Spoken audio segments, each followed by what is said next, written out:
Going back to the challenges in accessing the internet in Cuba, there is progress, but with more on this, let's go to Ted Henken in Miami. He's a professor and an author who has studied the internet and social media in Cuba. Thank you so much for joining us. It's a great pleasure to join you. Ted, the Cuban government has vowed to provide internet access to at least half of all homes by 2020. What's the status of access now? And it has improved recently, though, hasn't it? Well, the status, depending on who you believe and what statistics you read, are anywhere between 5 and 26% of people have access to the internet. Even if you take the high end of that number, 26%, Cuba is the lowest or among the lowest in the Western Hemisphere in terms of access to the internet. However, in Cuba, some people have access to what's called an intranet or a national internet that doesn't reach beyond the borders of Cuba.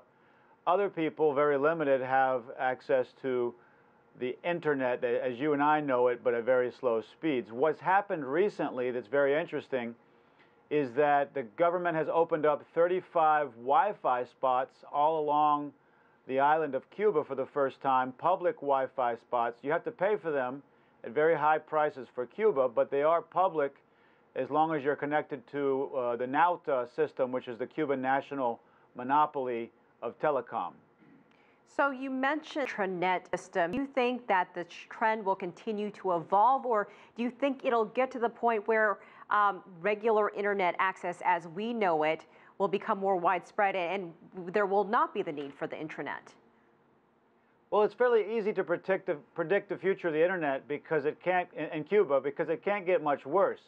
And so it's only going to get better. The question is, A, how fast is it going to get better, and what path or what model will Cuba choose to follow?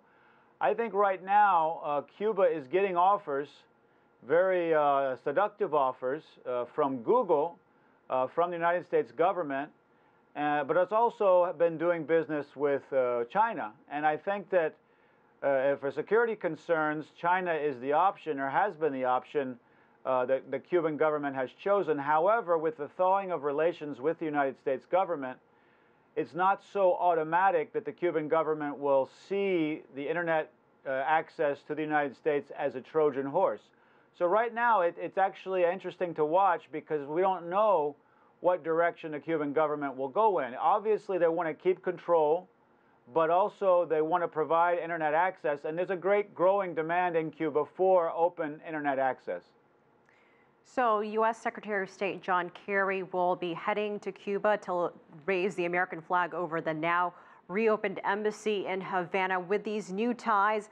And as you mentioned, Google, other firms, Twitter, do you think Cuba may be forced or feel the pressure to expand more quickly because of things moving progressively faster?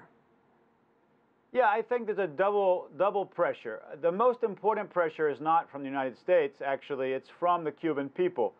2 years ago, the Cuban people were sick and tired of not being able to travel abroad, and the Cuban government was forced to change its rules to allow people now to travel without asking permission. I think we're at the same state in Cuba with the internet. The government knows it has to deliver, and it's doing that. There was a recent report that was leaked to the press by a Cuban blogger, and in that report, the government says it's going to offer household internet access for the first time to paying customers. The government tried to peddle that and say, no, that was just a training document, but it's fairly clear that they have plans. Now with the United States thaw and the engagement with the opening of embassies, there is more incentive. I wouldn't necessarily call it pressure, but the United States government has changed its rules, its laws, and is going to allow telecom companies to do business with Cuba. So Obama is knocking on Raul Castro's door. We'll see how quickly and how much Raul Castro opens that door. So what would it look like, would you say, in a year or two from now? Would you think we would see more internet Wi-Fi spots, more than the 35 that are already proposed, or what will we see? Yeah, if you look back 5 years, we've seen a lot of change, and if you look at the internet, there's been significant change there, but it's still a drop in the bucket compared to the rest of the world. I think that we will definitely see over the next year or two significant progress toward that 50% mark that the Cuban government has said. The government's trying to figure out a way to have its internet and eat it too, in the sense that it wants to be able to control the internet.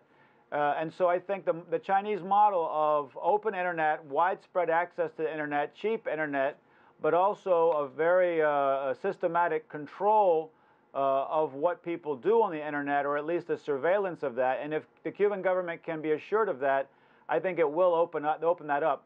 Also important to remember is the Cuban government has a monopoly on this, and they stand to make a lot of money. And so one of the questions is making money more important than shutting the door to the internet? And I think that it is.